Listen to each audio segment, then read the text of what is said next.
Menta perlongan wara HP ke kubur, ke jingjab ke bakrau ke India, ya puleno Lashkar Taiba, syakar kud arngut ke wipat, tong neskam. Ke jingjab ke bakrau nak bentaki supaya India hasyopian, ke jamu berkashmir. Penyap ke supaya India weleno Lashkar Taiba, hasin pather ke lar area. Kane kadai hadin beja ke jingale persya, hapdeng kileno bat ki security force ke sengi baar. Katkum nang ketolong kubur, ong ba arngut ke wipat kileno Lashkar Taiba, kidang syakar kud umpat yo penyap. Kajing konsian kadang nyat hapdeng kileno ba syakar kud bat ki security force ke India. Kajing le persya ka sedang hadin babu ke security agency siki poster batho terror free Kashmir.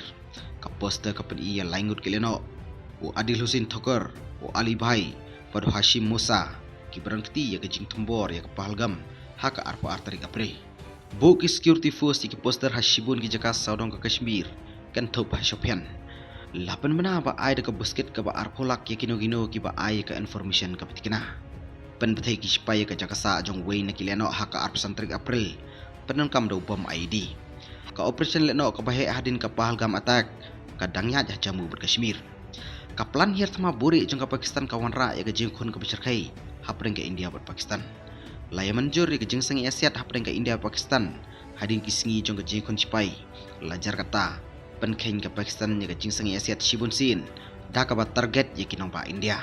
Kubish Bun, Storyteller, London Network, Daily Post.